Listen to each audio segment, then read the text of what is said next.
Oh, saya pernah berjalan 6 km hanya untuk ngambil 6 majalah nasional geografi. Saya harus berjalan lagi naik turun angkot sampai ke beberapa jurusan gitu kan.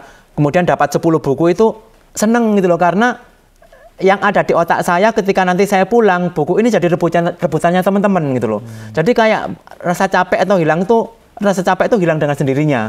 Karena dapat buku banyak, kemudian nyampe rumah teman-teman baca dengan senang hati, itu yang nggak bisa diukur sih gitu loh. Kalau lelah ya lelah, pasti lelah gitu loh. Capek pasti capek, tapi ketika dapat buku kemudian pulang disambut dengan anak-anak yang rebutan buku, itu kayaknya rasa capek dan lelah itu hilang seketika gitu sih.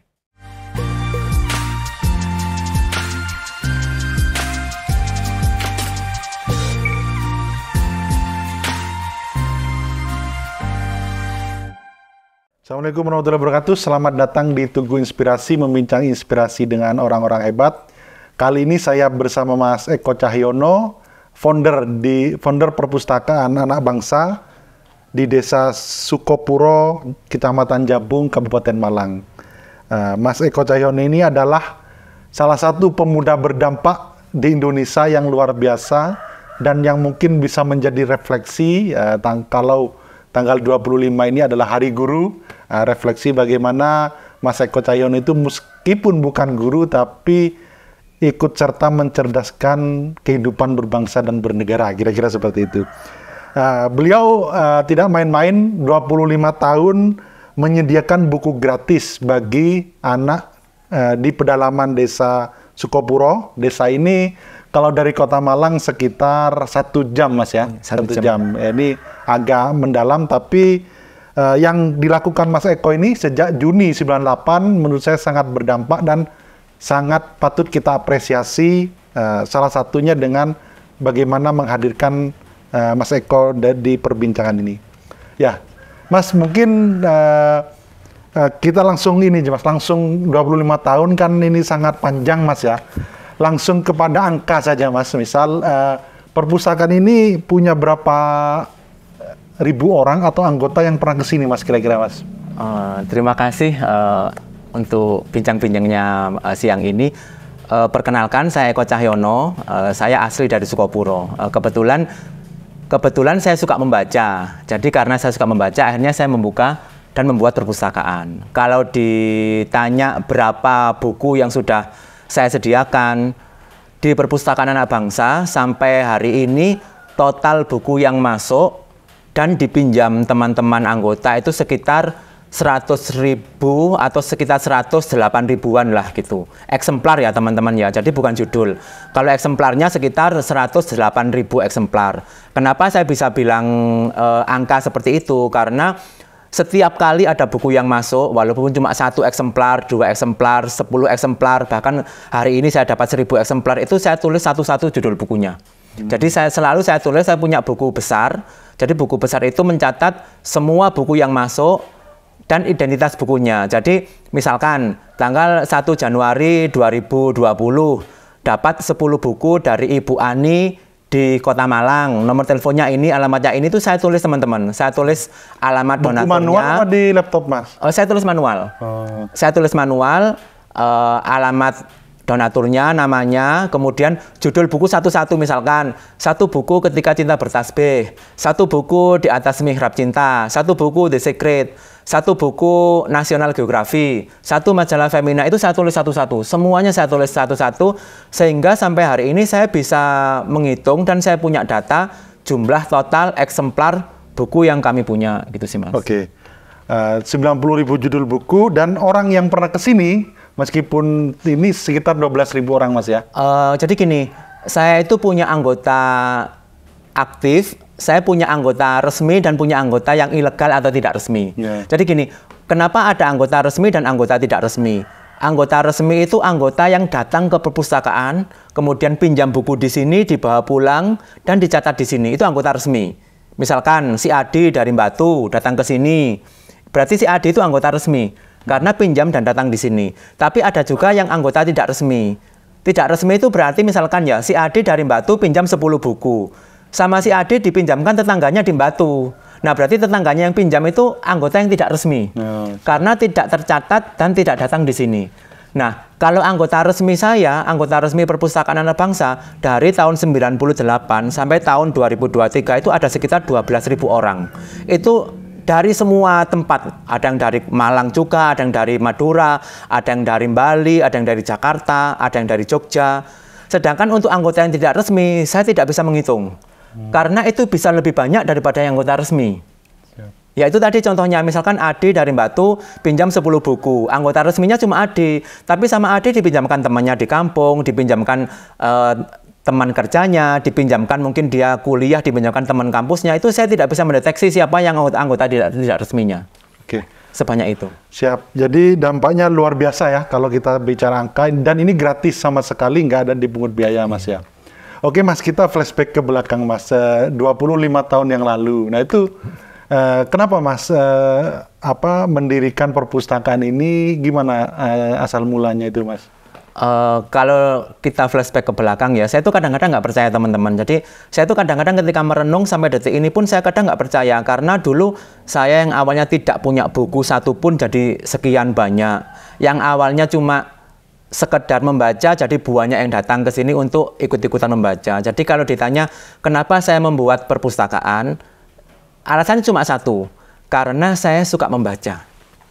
Karena saya suka membaca, saya ingin ketika saya pengen membaca tidak harus kemana-mana, biar tetap di rumah.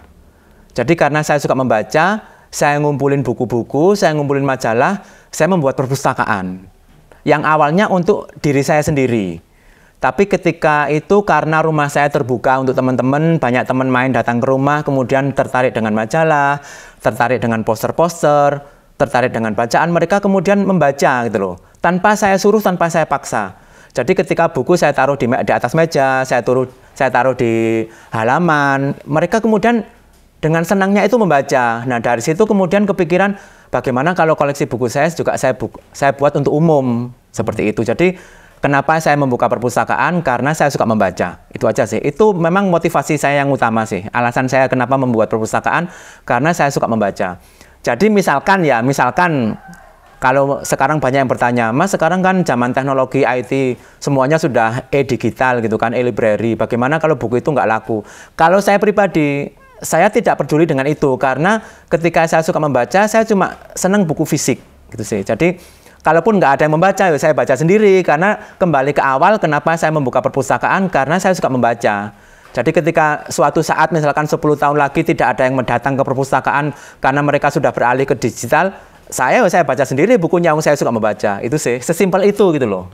Jadi nggak ada misal perpustakaan sepi, nah, itu nggak merasa rugi gitu Mas? Enggak, karena gini, Perpustakaan Anak Bangsa itu dari tahun 98 sampai hari ini itu buka 24 jam. Jadi siapa saja boleh datang ke sini kapanpun, mau nginep juga bisa. Karena untuk teman-teman yang katakanlah misalkan ya dari Pasuruan atau dari Surabaya, dari Madura, mereka biasanya menginap sampai 3 hari.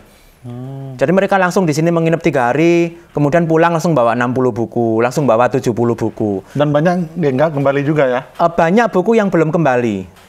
Karena ketika si A misalkan gitu ya, dari Sumeneb atau dari Surabaya pinjam 20 buku, biasanya baru 3 tahun lagi bukunya itu dikembalikan. Mereka kadang ke sini itu tidak mengembalikan semua bukunya, karena bukunya dipinjam temennya, dipinjam tetangganya. Jadi pinjam 20 atau pinjam 50, yang dikembalikan baru separuhnya, pinjam lagi 30. 6 bulan lagi ke sini, mengembalikan lagi cuma 70%-nya, pinjam lagi. Selalu seperti itu. Makanya saya bilang 108.000 eksemplar buku saya, mungkin di perpus ini cuma ada sekitar 60 ribuan gitu loh. Karena hampir separuhnya itu keluar, dipinjam. Dan itu sampean nggak kepikiran ya kalau buku ini nggak kembali, maksudnya ada orang nggak kembalikan buku itu nggak? Enggak sih, karena gini, saya malah menyuruh teman-teman yang rumahnya jauh itu pinjam tuh sebanyak mungkin. Karena saya kasihan, misalkan rumahnya Kediri, datang ke sini, pinjam 2 buku kan kasihan. Jadi langsung, wes kamu bawa 60, bawa 70, biar nggak bolak-balik dari Kediri ke sini. Kan kasihan transportasinya, kasihan waktunya. Jadi kalau rumahnya jauh-jauh, saya itu malah menyarankan teman-teman tuh pinjamnya sebanyak mungkin gitu loh. Supaya nggak bolak-balik. Saya nggak pernah mikir bagaimana nanti kamu mengembalikan, yang penting bukunya kamu baca, kalau kamu ada waktu luang dikembalikan, nggak bisa datang ke sini juga bisa dikirim via paket gitu sih. Jadi sebenarnya mudah dan simpel sih gitu loh. Gitu. Oke Mas. Mas, ini apa? Ini tadi kan alasannya suka membaca ya, passion gitu. Apa ada alasan lain yang katanya tadi ada PHK gitu? Itu kan waktu itu kan 98, itu kan gimana Mas ceritanya Mas? Jadi memang waktu itu tahun 98 kan saya kerja ya, saya bekerja di sebuah perusahaan. Kemudian waktu itu krisis moneter. Sebenarnya walaupun saya kerja itu perpustakaan sudah ada. Jadi buku-buku itu saya taruh di halaman, saya jajar di meja, di kursi, di rak gitu. Tapi lebih parah ketika saya di PHK dari tempat kerja. Saya di PHK, kemudian otomatis saya punya banyak waktu untuk apa ya, untuk sendiri, untuk di rumah, berdiam di rumah gitu kan. Akhirnya karena banyak buku, banyak teman-teman yang datang, saya lebih semangat untuk fokus di perpustakaan. Akhirnya ketika saya tidak bekerja, saya lebih punya banyak waktu untuk mengumpulkan buku, bergerilya mencari donasi buku, kemudian menata buku, mendampingi teman-teman yang datang untuk membaca. Karena yang datang ke tempat atau ke rumah saya itu katakanlah 50 orang. Tidak otomatis semuanya untuk membaca gitu loh, karena ada beberapa yang cuma main-main, main gitar atau mungkin ngemil-ngemil, ngopi, ngeteh gitu ya. Jadi ketika yang datang 50, tidak otomatis yang datang itu 50 orang itu membaca semuanya. Nah, saya itu salah satu tugas saya itu juga untuk mengompori teman-teman yang tidak mau dan tidak suka membaca itu bagaimana mereka kemudian bisa mau membaca. Nah, itu ketika saya berhenti bekerja, saya lebih fokus di perpustakaan. Saya punya banyak waktu untuk mendampingi teman-teman membaca, mengumpulkan buku yang kemudian jadi sebanyak ini itu sih. Oke Mas, keren sekali. Di awal-awal itu kan tentu perjuangan Mas ya, meskipun karena suka baca, passion. Itu gimana ngumpulin bukunya hingga sebanyak ini Mas? Mungkin singkat Mas. Jadi gini, tahun 98 itu sebenarnya saya tidak punya buku ya teman-teman. Dalam artian gini, saya tidak punya buku yang berbentuk buku seperti ini. Jadi saya tidak punya buku bacaan berbentuk buku. Waktu itu saya punyanya hanya majalah. Karena saya itu seminggu sekali beli 1 kilo majalah, beli 2 kilo koran gitu ya. Jadi saya itu belinya cuma kiloan, majalah bekas. Kalau mungkin tahun 98, kalau di Malang mungkin teman-teman tahu ada pasar buku Splendid atau pasar buku yang di depan stasiun. Saya beli 1.000 kadang dapat 5, 2.000 dapat 10. Itu yang saya kumpulkan. Saya tidak punya buku berbentuk buku. Tapi karena waktu itu kemudian banyak teman-teman yang datang, senang baca, saya bersemangat. Mulailah saya bergerilya mencari buku yang benar-benar berupa buku. Saya minta ke toko buku, saya minta ke pribadi rumah-rumah di Kota Malang. Saya door to door, Mas. Jadi saya masuk rumah-rumah, saya berdiri di depan toko buku. Orang yang keluar dari toko buku bawa buku banyak, saya datangi rumahnya, saya mintai buku, saya kirim surat ke penerbit, saya kirim surat ke penulis-penulis buku gitu. Jadi saya kemudian dapat kiriman 3, 4, 5. Saya on air atau mungkin telepon ke radio-radio ya tahun 98, tahun 2000 kan masih booming radio di Malang gitu ya. Ada salam-salaman pembaca itu saya kirim salam sambil minta donasi buku. Jadi dari situ kemudian Mas silahkan diambil di sini, Mas ambil di kantorku, Mas ambil di rumahku lah. Setiap hari saya bisa ngambil 5-10 rumah. Jadi kadang saya sehari bisa dapat 100 buku, bisa dapat 150 buku. Yang itu bukunya itu dari buku bekas, buku paket pelajaran, koran, majalah, juga buku baru juga. Jadi saya dapat banyak buku itu juga saya sortir. Itu berjalan dari 98 sampai sekitar tahun 2005, 2006 itu saya bergerilya buku setiap hari. Jadi saya minta buku, ada orang jualan majalah di Kota Malang itu ya, saya tanyai alamat-alamat orang yang langganan beli majalah, beli buku itu siapa, saya datangi rumahnya. Saya berhenti di lampu merah, kemudian saya sebar brosur-brosur untuk donasi buku, saya siap ambil. Sampai saya mengambil kesimpulan bahwa sebenarnya itu hampir 80% masyarakat itu apalagi di kota itu ya, yang kalangan menengah ke atas, di rumahnya pasti punya buku. Apalagi yang anaknya sekolah, minimal buku paket pelajaran.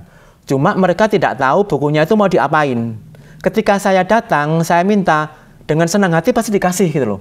Oh ini ada Mas, buku paket pelajaran anak saya, mau nggak? Mau, saya bilang gitu. Kenapa saya mau buku paket pelajaran? Karena di kampung, buku paket pelajaran itu juga digunakan teman-teman anak-anak SD gitu kan. Walaupun paket pelajarannya udah 3 tahun yang lalu, mereka dijadikan bahan tambahan untuk belajar gitu sih. Oke, gitu. Mas itu kan mengambil buku dan lain sebagainya itu kan melelahkan ya, dan nggak ada uangnya ya. Maksudnya itu gimana Mas? Kok bisa dengan semangat gitu loh melakukan itu gitu loh Mas? Ya melelahkan iya, karena kadang saya kehujanan, kepanasan gitu kan, macet, kadang naik angkot. kadang karena waktu itu kan saya belum punya sepeda motor ya. Ketika ada pengunjung datang ke perpustakaan bawa sepeda motor, saya pinjam untuk ngambil buku. Ketika nggak ada motor pinjaman, saya jalan kaki, saya naik angkot, naik turun angkot lah sampai kesasar. Tapi ketika dapat buku itu, kayaknya rasa lelah dan capek itu hilang gitu loh.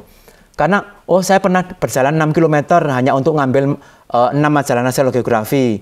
Saya harus berjalan lagi, naik turun angkot, sampai ke beberapa jurusan gitu kan.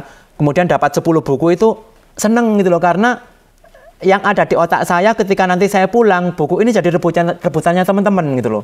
Jadi kayak rasa capek itu hilang dengan sendirinya. Karena dapat buku banyak, kemudian nyampe rumah teman-teman baca dengan senang hati itu yang nggak bisa diukur sih gitu loh. Kalau lelah ya lelah, pasti lelah gitu loh. Capek pasti capek, tapi ketika dapat buku kemudian pulang disambut dengan anak-anak yang rebutan buku itu kayaknya rasa capek dan lelah itu hilang seketika gitu sih. Oke. Jadi selama ini berarti mengalir saja Mas ya? Nggak ada planning tahun ini harus dapat berapa buku? Nggak. Jadi makanya saya itu agak susah dan bingung kalau ditanyai tentang kayak sistem manajemen di Perpustakaan Anak Bangsa. Jujur dari 98 sampai tahun ini, saya itu Perpustakaan Anak Bangsa itu tidak punya visi misi. Saya tidak punya visinya apa, misinya apa, saya tidak punya. Saya tidak punya ADART, tidak punya program kerja, tidak punya sebulan kegiatan ini, 2 bulan kegiatan ini, nggak ada. Jadi pokoknya ya wes, saya menyediakan buku bacaan, masyarakat datang dan membaca, pinjam bawa pulang, selesai. Kemudian misalkan teman-teman pengen, Mas, ayo adakan misalkan lomba mewarnai, ya wes saya menyediakan kertas mewarna, anak-anak lomba mewarnai di sini, nanti mungkin pemenangnya dapat buku, dapat tas, selesai gitu. Kemudian teman-teman remaja, Mas, tolong misalkan nanti ada misalkan pemeriksaan gigi atau pemeriksaan tes kesehatan, saya menghubungi teman-teman di kota atau teman-teman yang punya profesi di bidang kesehatan untuk datang ke sini pemeriksaan kesehatan. Kemudian misalkan teman-teman, Mas, ayo besok misalkan kita diskusi tentang bedah buku atau cara menulis cerpen atau puisi, ya udah saya mengundang teman-teman penulis di Kota Malang untuk datang ke sini untuk mungkin bedah buku atau mungkin share pengalaman menulis kayak gitu sih. Jadi tapi dari mengalir itu Mas ya, tanpa disangka dan tanpa diharapkan juga ya. Itu ada banyak penghargaan Mas ya yang diraih Mas Eko ya. Itu jadi saya kadang-kadang heran sih. Jadi gini loh teman-teman. Saya itu cuma mengumpulkan buku dan mengajak orang membaca. Sesimpel itu. Tidak ada apapun yang saya lakukan. Saya tidak pernah melakukan apapun yang dibilang orang-orang mungkin dibilang berjuang ini hebat, enggak. Saya cuma mengambil buku, mengumpulkan buku, menyediakan bacaan untuk teman-teman. Itu aja sih yang saya lakukan selama 25 tahun ini. Tapi gak ngerti ya, tiba-tiba dapat ini, dapat itu kan saya gak nyangka gitu loh. Yang kemudian perjalanan sampai 25 tahun bisa kemudian dikenal banyak orang, didatangi siapa aja itu ya saya bilang itu efek samping aja sih, efek samping dari buku gitu aja sih. Ya.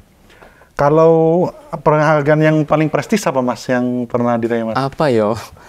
Ya ada sih beberapa. Itu pernah dengan Pak Jokowi ya? Ada fotonya? Ada beberapa yang kemudian ada beberapa pihak atau perusahaan yang kemudian mengapresiasi teman-teman di Perpustakaan Anak Bangsa. Jadi mungkin sih beberapa yang saya ingat mungkin pernah diundang di acara Kick and di Metro TV, pernah 3 kali juga, bahkan waktu itu Andi Noya juga sempat syuting di sini. Kemudian pernah diundang Pak Presiden Jokowi, dapat penghargaan juga. Dapat penghargaan yang paling berkesan itu juga dari Astra Internasional sih, waktu itu dapat 1 Indonesia Award tahun 2012. Kemudian yang dapat gedung ini Mas ya, kalau nggak salah. Kalau dapat gedung ini dibangunkan oleh Kick and Foundation. Jadi karena waktu itu saya menang di Kick and Hero tahun 2010, kemudian dibangunkan gedung oleh Kick and Foundation-nya. Kalau ini yang Astra apa Mas? Kalau dari Astra Internasional itu kan ada tiap tahun kan Astra Internasional itu ada penghargaan untuk beberapa orang yang punya kegiatan sosial lah. Saya itu menang kategori bidang pendidikan di 1 Indonesia Award tahun 2012. Kalau dari MNC TV itu pernah dapat dari MNC TV Pahlawan Indonesia waktu itu. Kemudian yang paling konyol sih, kalau saya bilang paling konyol, 2017 itu saya pernah dapat penghargaan dari Ibu Iriana Jokowi, dari Ibu Negara itu. Jadi karena di Perpustakaan Anak Bangsa itu hampir tiap seminggu 2 kali atau 3 kali itu ada kunjungan anak-anak PAUD dan anak TK. Jadi di sini tuh sering teman-teman, jadi kayak anak PAUD, anak SD, anak SMP itu satu kelas langsung ke sini. Jadi kadang kadang gurunya tiba-tiba WA, Mas Eko besok muridku satu kelas belajar di perpustakaan ya. Ya saya sih seneng gitu loh, karena akan rame lah. Karena sering seminggu sekali, seminggu 2 kali itu ada anak PAUD, anak TK, satu kelas ke sini, mendongeng, mewarnai, bermain. Tiba-tiba saya dapat anugerah sebagai sosok peduli PAUD waktu itu. Sosok peduli PAUD dan pendidikan anak usia dini bahkan dianggap sebagai duta PAUD nasional. Itu apa ya, kayak hal yang konyol, karena saya cuma pengumpul buku, punya perpustakaan, gak mengerti dunia PAUD, tidak mengerti pendidikan anak usia dini, tiba-tiba dapat anugerah penghargaan sebagai sosok yang peduli pendidikan pada PAUD dan duta PAUD nasional. Itu kayak apa ya? Kayak di luar nalar aja gitu sih. Ya itu perjalanan selama 25 tahun itu apa ya, banyak hal ajaib yang tidak terbayangkan di otak saya ketika 98 saya membuka perpustakaan gitu sih. Oke. Siap Mas, menarik sekali perbincangan siang ini. Ini Mas, soal dampak lagi Mas. Ini kan tentu saja banyak dari 12.000 yang terdaftar, lalu yang mungkin lebih banyak lagi yang nggak terdaftar ya. Mungkin baca buku, lalu dari buku itu dapat inspirasi, misal tentang usaha, lalu bikin bisnis, itu kan mungkin banyak dampak yang nggak terekam sama Mas Eko ya. Mungkin yang terekam lebih sedikit daripada yang tidak terekam mungkin ya.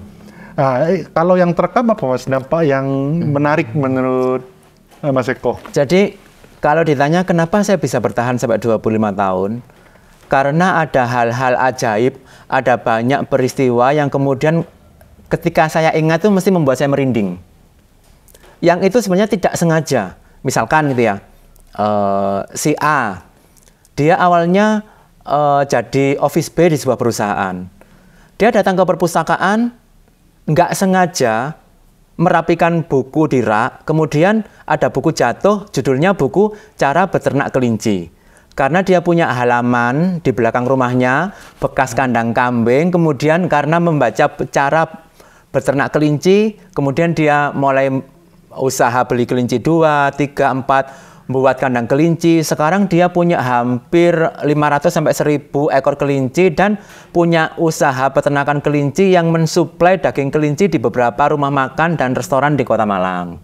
Itu kan kayak apa ya? Kayak sesuatu yang nggak terbayangkan di otak saya waktu itu. Kemudian ada lagi misalkan ada satu anak yang kemudian di PHK dari pabriknya, pengangguran, cuma punya ladang yang nggak terurus, kemudian dia datang ke perpustakaan, baca buku agrotani, kemudian ada artikel bagaimana cara menanam cabai yang subur, bagaimana cara menanam singkong supaya bisa menghasilkan singkong yang besar, dan banyak. Akhirnya dia coba-coba, kemudian kebunnya itu sekarang jadi kebun singkong produktif, kemudian juga dia punya pabrik keripik singkong juga.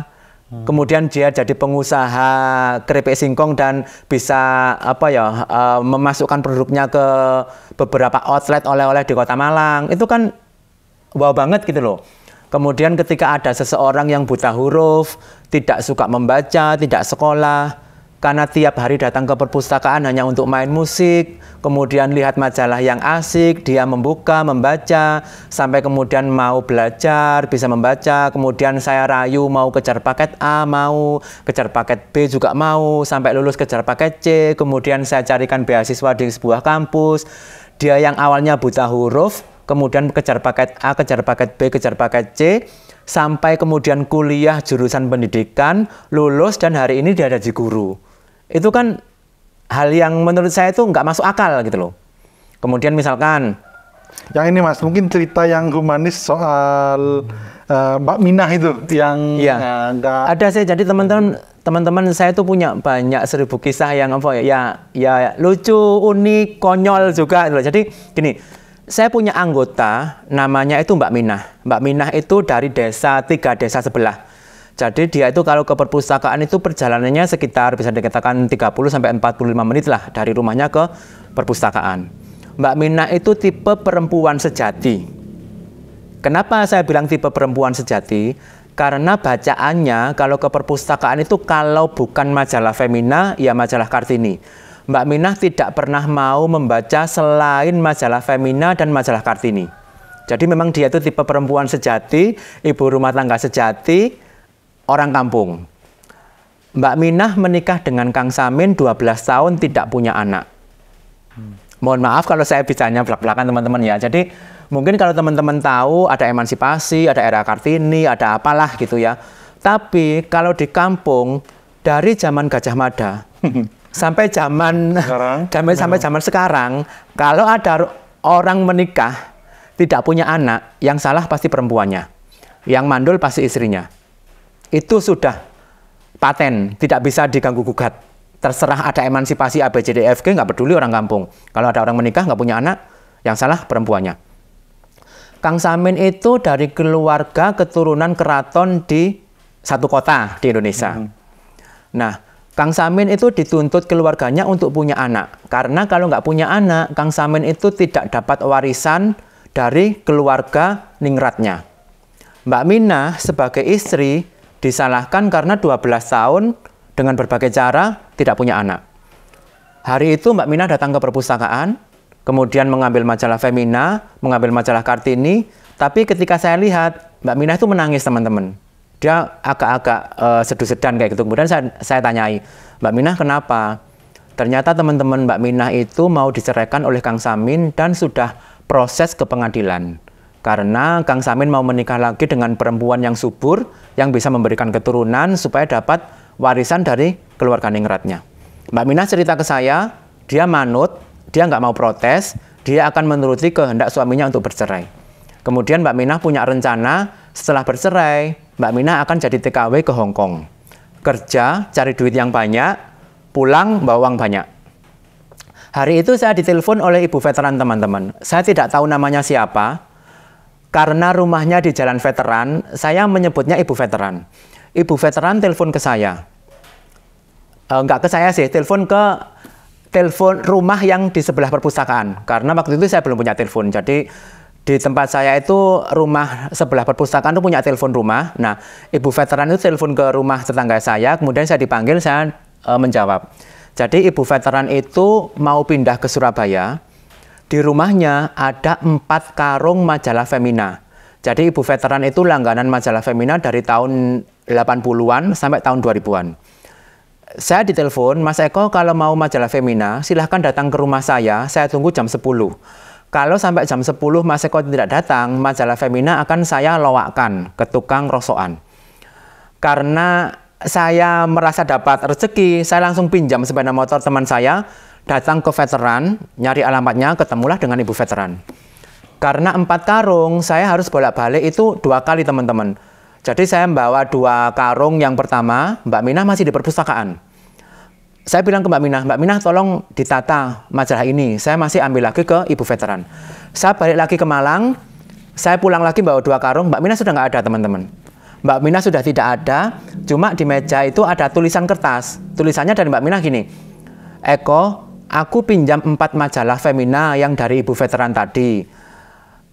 4 tahun lagi kalau aku sudah pulang dari Hong Kong, majalahnya aku kembalikan. Itu dia mau jadi TKI. Iya, karena Mbak Minah mau jadi TKI ke Hong Kong karena dia mau cerai. Tak pikir kisah Mbak Minah selesai sampai hari itu. Sampai 8 tahun kemudian teman-teman. Jadi 8 tahun kemudian bahkan perpustakaan saya sudah pindah. Karena saya waktu itu kan pindah-pindah, belum punya gedung sendiri. Perpustakaan saya sudah pindah 2 kali. Di suatu hari tiba-tiba ada mobil mewah datang, berhenti di depan perpustakaan. Turunlah seorang ibu-ibu muda pakai high heel, rambutnya dicat warna, rebondingan, pakaiannya itu pakaian dari brand pakaian bermerek. Dia membawa pembantu ART, membawa kursi anak lah, kursi bayi kayak gitu, datang ke perpustakaan. Saya berprasangka bahwa ini adalah pengunjung yang mau menyumbang buku, karena setiap ada orang datang ke perpustakaan, pasti pikiran saya langsung, wih ada orang mau menyumbang buku. Beliau, ibu-ibu muda itu tiba-tiba menyapa saya, sok akrab dengan saya, ngobrol. Saya nggak tahu beliau siapa. Sampai setelah lama-lama, loh kok saya agak ingat dengan suara tertawanya ini siapa? Gitu. Ternyata teman-teman, ibu muda yang datang ke tempat saya 8 tahun kemudian itu adalah Mbak Minah. Jadi Mbak Minah sudah berubah dari perempuan kampung, jadi seorang ibu muda yang fashionable, high class, bisa nyetir motor, bisa nyetir mobil, bawa pembantu, dan Ternyata teman-teman keliru kalau Mbak Minah, kalau berprasangka Mbak Minah jadi TKP ke Hongkong. Jadi ceritanya 8 tahun lalu ketika Mbak Minah meminjam 4 majalah Femina yang aku dapatkan dari ibu veteran, Mbak Minah itu membaca di artikel majalah Femina. Teman-teman kalau sering atau pernah baca majalah Femina, di situ pasti ada rubrik konsultasi. Ada kolom konsultasi kesehatan, kolom konsultasi ibu rumah tangga, ada cerita pengalaman kayak pengalaman rumah tangga lah kayak gitu. Di situ dijelaskan ada satu penanya di majalah itu tanya bagaimana cara menghitung masa subur. Ternyata untuk menghitung masa subur seorang perempuan itu harus dihitung sekian hari sebelum dan sesudah menstruasi. Untuk menyuburkan kandungan itu harus makan makanan apa saja. Untuk mendapatkan keturunan itu posisi hubungan suami istri itu harus seperti apa. Nah, artikel-artikel di majalah Femina itu sama Mbak Minah itu dipraktekkan dengan suaminya yang sudah proses mau cerai, tapi masih serumah gitu loh. 2 minggu atau sekitar berapa hari sebelum ketok palu ke pengadilan, ternyata Mbak Minah itu dinyatakan positif hamil. Jadi Mbak Minah itu dinyatakan positif hamil, Kang Samin seneng, bunga, bahagia, proses cerai dihentikan, Mbak Minah tidak jadi bercerai, dan Mbak Minah itu mengandung dan melahirkan 2 anak kembar. Sehingga keluarganya Kang Samin itu bahagia, Mbak Minah langsung dapat warisan sebesar 2 miliar. Sehingga dia berubah dari perempuan kampung, bisa nyalon, bisa beli pakaian branded, bisa beli mobil, dan yang lain-lainnya. Dan saya sekarang nggak tahu ibu veteran itu ada di mana. Saya kehilangan jejak ibu veteran itu, apakah beliau sudah pindah ke Surabaya atau pindah ke Jakarta, saya tidak tahu. Cuma suatu saat seandainya saya bertemu dengan ibu veteran, saya pasti akan menceritakan kisahnya Mbak Minah ini. Saya tidak bisa membayangkan seandainya ibu veteran tidak menyumbangkan majalah Femina ke perpustakaan, mungkin Mbak Minah akan bercerai dan jadi TKP ke Hongkong yang nasibnya mungkin nggak tahu di Hongkong seperti apa. Oke. Itu satu dari, saya punya banyak ribuan kisah seperti ini yang tidak mungkin saya ceritakan dalam waktu 1 jam 2 jam kepada teman-teman semuanya. Itu yang bisa membuat saya bertahan di perpustakaan. Oke. Mas, selain dampak-dampak tadi, menurut Mas, apa sih kenapa orang itu perlu baca buku gitu, Mas? Dan kenapa literasi ini perlu terus didengungkan gitu? Kenapa, Mas, menurut Mas? Kenapa orang perlu baca buku? Jadi saya selalu tekankan kepada pengunjung yang datang ke perpustakaan, saya selalu begini, teman-teman, sekolah itu wajib, sekolah itu harus. Tapi bukan satu-satunya cara kita untuk pintar. Jadi kamu yang masih kecil, masih usia sekolah, harus sekolah, wajib sekolah. Tapi kalau kamu tidak punya kesempatan untuk mengenyam dunia pendidikan, nggak perlu putus asa, karena masih ada cara lain untuk kita bisa pintar.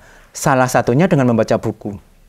Makanya saya bilang ke teman-teman, kamu harus sekolah, SD, SMP, SMA. Usahakan kamu kuliah.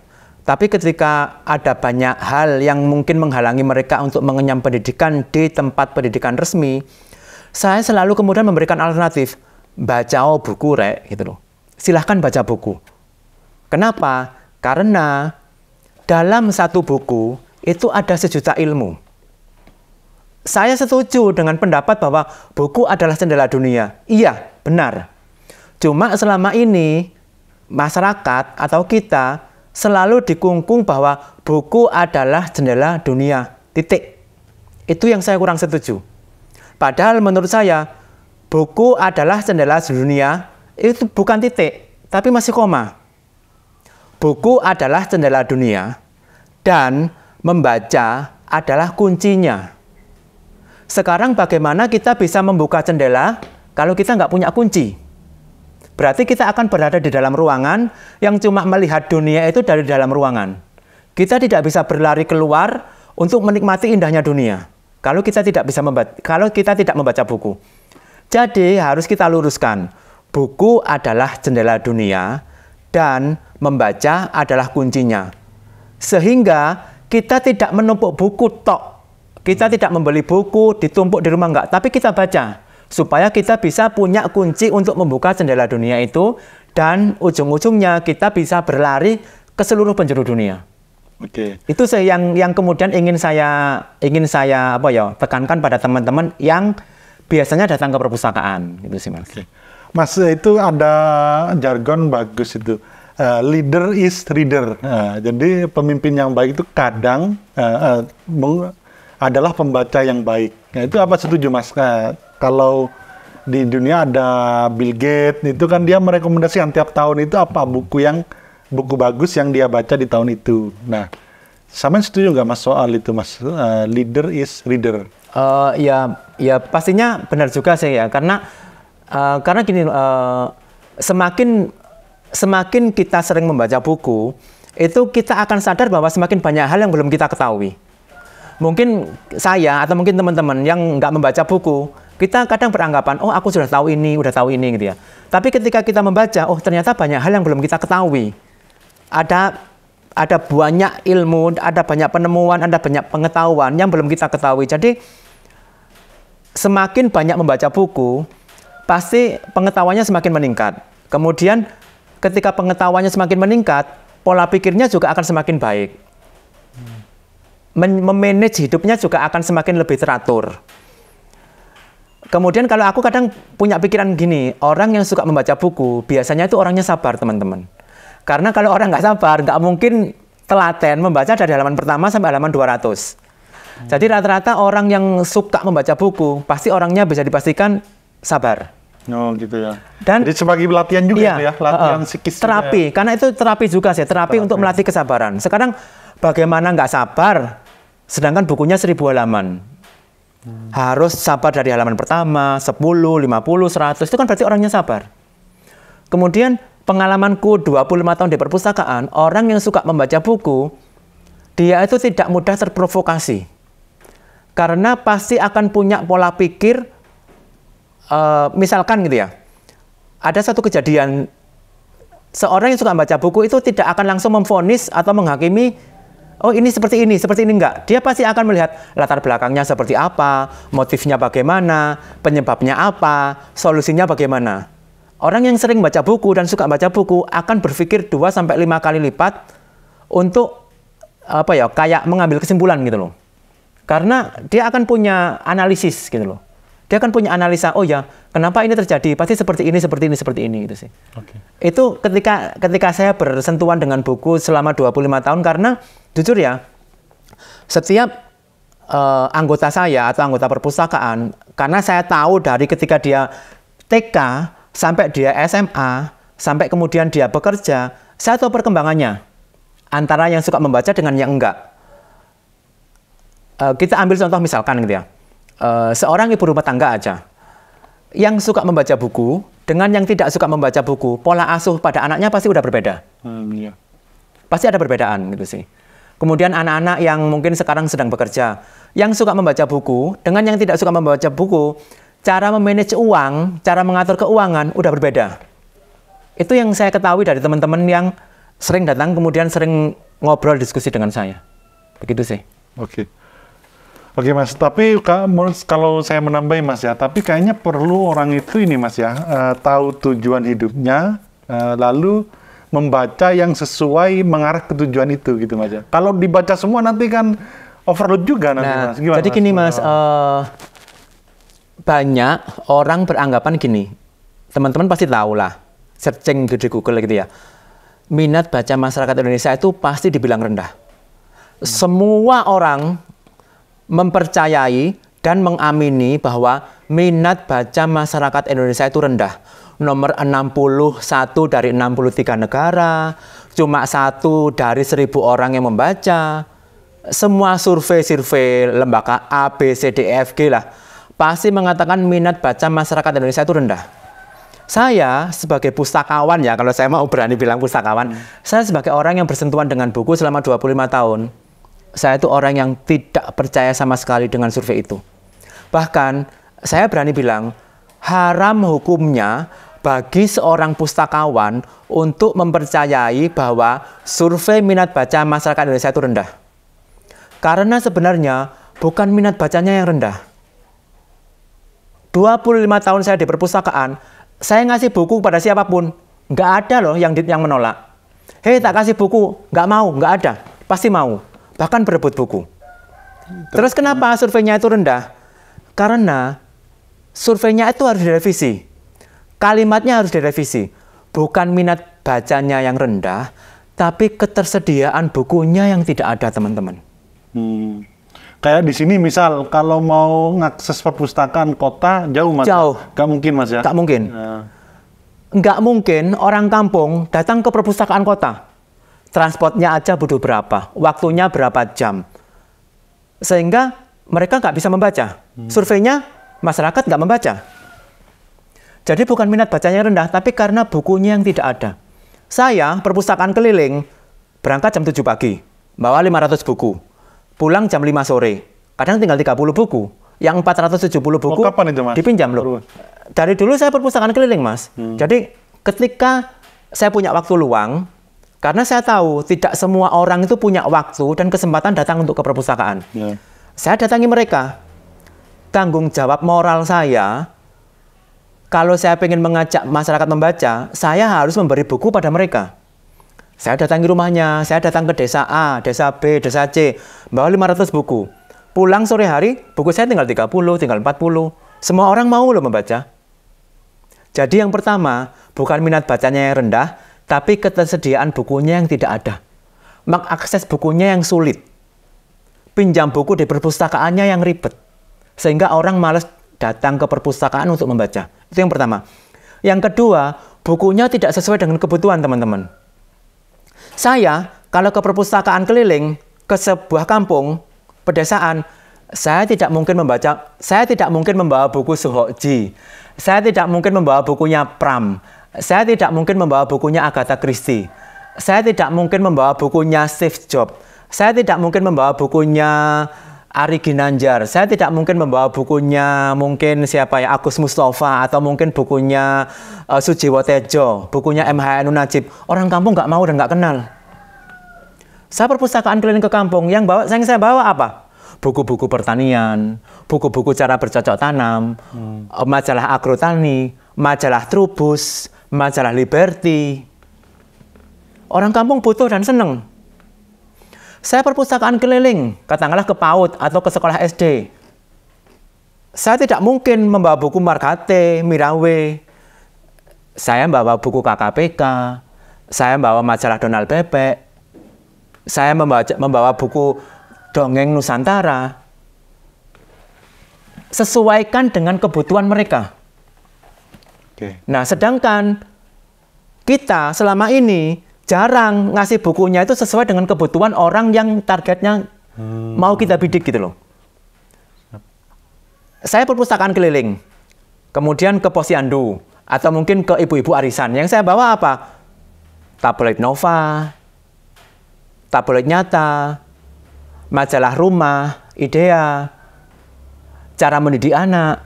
Karena di Posyandu, ibu-ibu tuh senang buku-buku kayak gitu. Saya tidak mungkin membawa buku komputer. Saya tidak mungkin membawa buku bisnis. Siap Mas. Ya, jadi memang harus segmentasinya harus jelas. Iya. Oke Mas, terus ini kan banyak Mas ya perpustakaan serupa, tapi mungkin tingkat keaktifannya itu nggak seperti perpustakaan Abang sama. Di Malang Raya itu ada sekitar 40 Mas ya, perpustakaan kayak gini, perpustakaan dari masyarakat, oleh masyarakat gitu ya. Kenapa Mas mereka nggak bisa bertahan dan eksis, dampaknya sebesar perpustakaan Abang sama?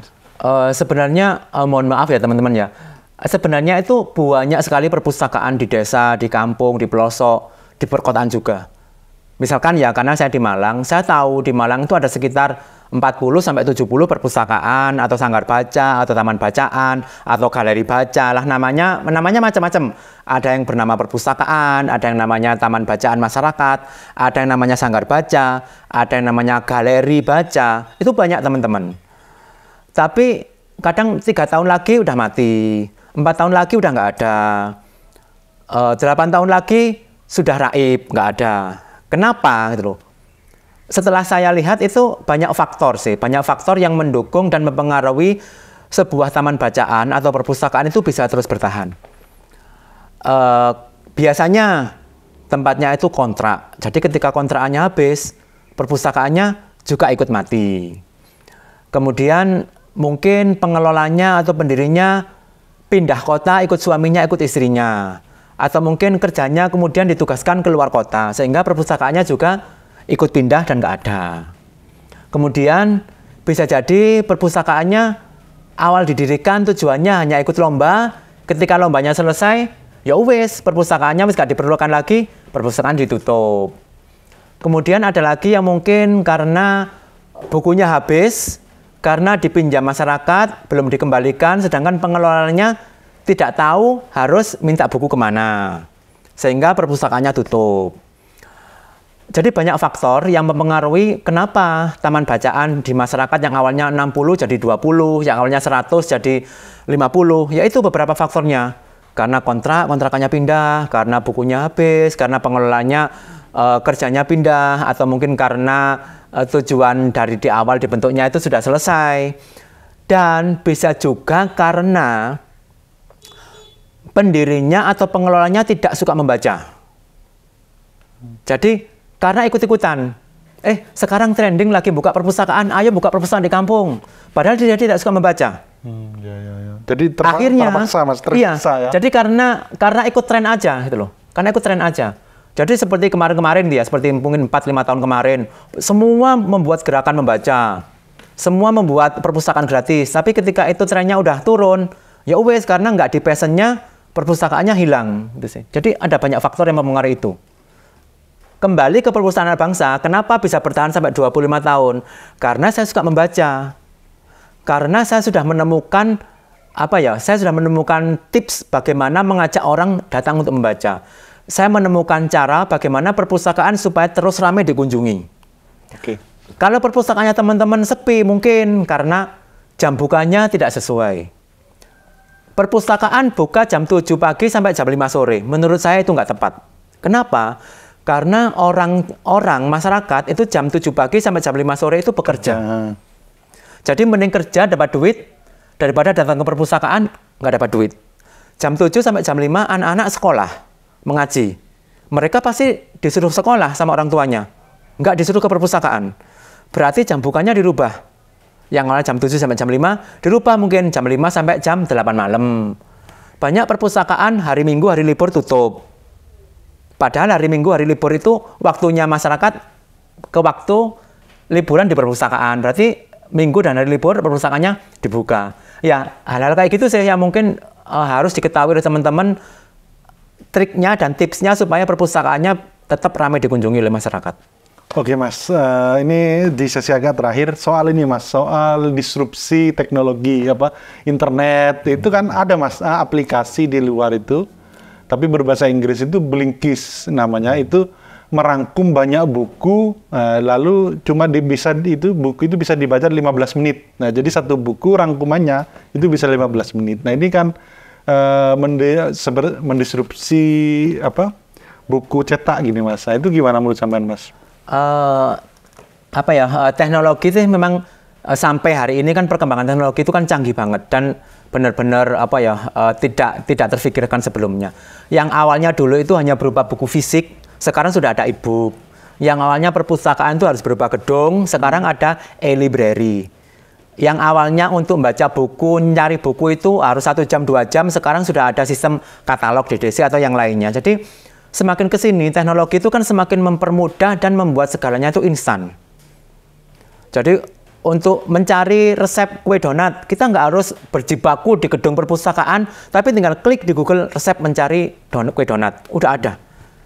Dan itu memang merubah banyak hal gitu loh. Tapi saya berani bilang bahwa di perpustakaan, teman-teman yang dari awal sudah suka membaca itu kebanyakan tidak terpengaruh oleh teknologi yang canggih. Jadi di perpustakaan anak bangsa, saya menyediakan wifi gratis. Di sini ada wifi gratis, saya ada 3 laptop, ada komputer juga. Saya sediakan bagi teman-teman yang mau mengakses e-library, e-book, tinggal klik, baca, selesai. Tapi anehnya, wifi di perpustakaan malah nggak laku. Teman-teman kalau datang ke perpustakaan, malah nggak main HP. HP diletakkan, mereka lebih suka nyari buku, ngobrol, diskusi. Saya sediakan e-book itu, kan ada ratusan ribu buku yang kita sudah connect dengan e-library dari beberapa kampus dan beberapa perpustakaan pemerintah juga. Tapi teman-teman malah nggak mau. Mereka lebih sukanya buku fisik. Ternyata tidak semuanya itu bisa terpengaruh oleh kemajuan teknologi, teman-teman. Sama dengan sekarang itu ada banyak metode belajar membaca cepat. Yang mungkin baca buku Harry Potter yang 1500 cuma 5 menit. Yang membaca buku 200-300 halaman cuma 15 menit. Bisa, saya juga pernah ikut pelatihan seperti itu. Tapi entah kenapa, mungkin karena dari basicnya itu saya sudah senang membaca buku fisik. Anggota saya sudah senang dengan bau buku, sudah senang dengan milih-milih buku. Jadi rasanya nggak dapat feel-nya ketika saya membaca teknik belajar cepat. Saya tidak mendapatkan keseruan ketika cerita di buku ini mengharu biru, ada kejar-kejaran, ada kemudian intrik di persidangan. Itu ketika saya membaca buku cepat, itu saya tidak mendapatkan kenikmatan itu gitu. Bisa, saya bisa mengerti, alur ceritanya bisa. Endingnya akan seperti ini, tapi saya tidak bisa merasakan emosi yang meluap-luap sama seperti saya membaca buku fisik. Jadi mungkin teknologi dan teknik baca cepat itu bagus bagi teman-teman yang tidak punya banyak waktu untuk membaca buku fisik. Bagi masyarakat yang tidak bisa datang untuk ke perpustakaan. Bagus daripada tidak membaca sama sekali. Tapi juga tidak cocok juga bagi orang-orang yang sudah senang membaca buku fisik dan pengen benar-benar menghayati isi buku itu. Tapi sebagai pustakawan, saya juga melek IT. Saya juga menyediakan wifi di perpustakaan, saya sediakan e-book, saya sediakan e-library, saya sediakan katalog untuk nyari buku secara cepat. Saya juga sering mengajak teman-teman untuk, ini loh ada seminar baca cepat di kota, cuma gratis. Tapi ya gitu, teman-teman kembali lagi bahwa itu pilihannya masing-masing pribadi. Jadi ketika mereka mau ya saya arahkan, ketika nggak mau juga tidak saya paksa. Karena ketika saya sendiri juga tidak terlalu suka dengan kayak gitu. Tapi bagi teman-teman atau masyarakat yang tidak punya banyak waktu, tidak punya banyak kesempatan untuk datang ke perpustakaan, menurut saya e-book, e-library, kemajuan teknologi, teknik baca cepat itu salah satu alternatif yang baik.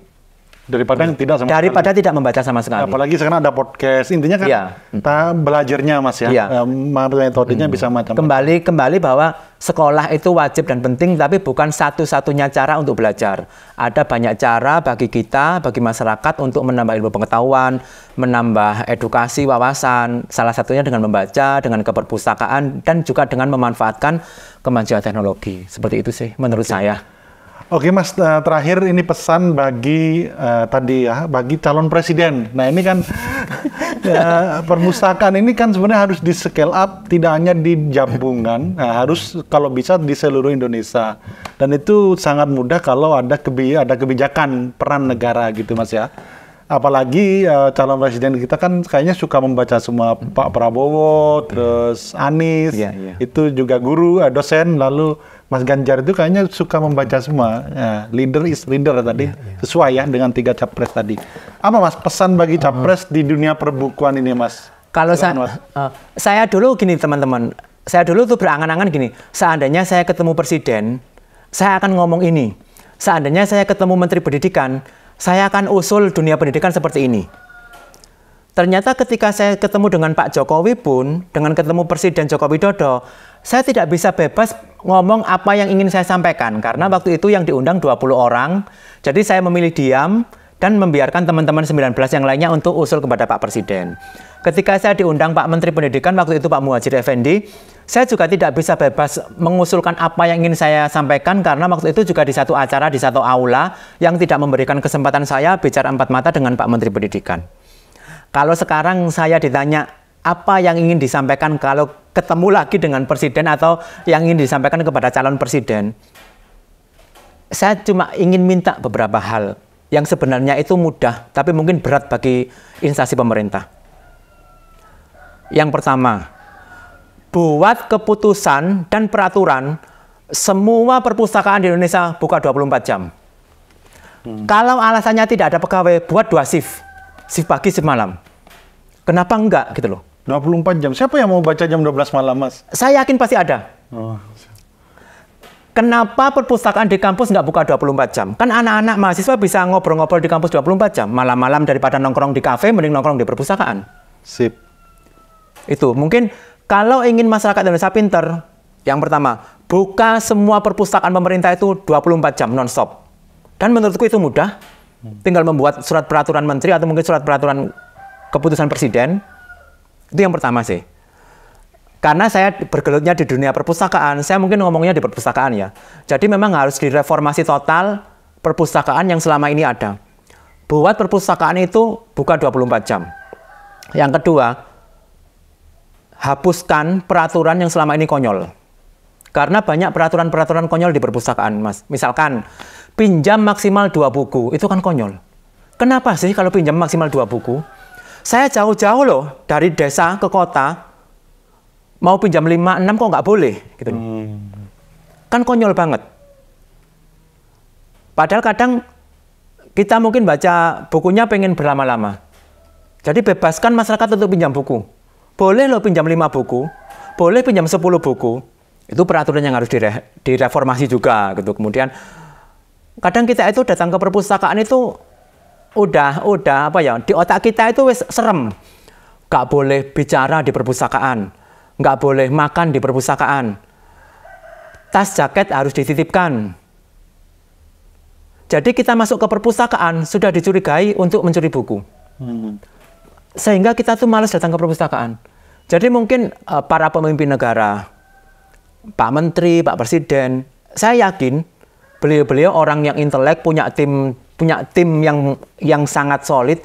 Buatlah peraturan, buatlah keputusan di mana perpustakaan itu bisa nyaman. Bisa ngopi gitu ya. Bisa ngopi, bisa ngobrol, bisa nonton bola di perpustakaan, kenapa enggak gitu loh. Buat perpustakaan di taman-taman yang terbuka untuk umum. Dan satu lagi sih mungkin yang perlu dan penting gitu ya.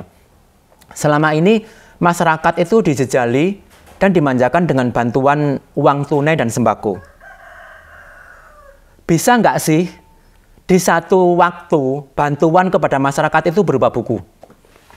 Misalkan, satu keluarga ini dapat BLT 300.000 tiap bulan. Bagaimana kalau bulan depan itu BLT-nya 300.000 plus 1 buku? Bulan ini dapat sembako atau PKH 600.000. Bisa nggak sih bulan depan itu PKH-nya plus 2 buku? Kenapa enggak gitu loh? Sehingga masyarakat tidak dikasih makan tok, tapi dikasih umpan juga, dikasih kail untuk mencari ikan gitu loh. Selama ini kan masyarakat cuma dikasih ikan. Mas kamu tak kasih ikan, tak kasih uang, tak kasih sembako. Masyarakat leha-leha, nggak kerja, enak wes besok dapat PKH, besok dapat BLT, besok dapat sembako. Coba yang awalnya PKH-nya mungkin 600.000, sekarang dibuat 550.000, yang 50.000 dibelikan buku cara beternak ayam. 2 bulan lagi PKH-nya dipotong lagi 50.000, dibelikan buku cara membuat usaha kuliner. Dan itu bisa loh pemerintah menerbitkan buku-buku seperti itu bekerja sama dengan Perpustakaan Nasional Jakarta, bekerja sama dengan Perpustakaan Nasional RI untuk menerbitkan buku-buku yang sesuai dengan kebutuhan masyarakat.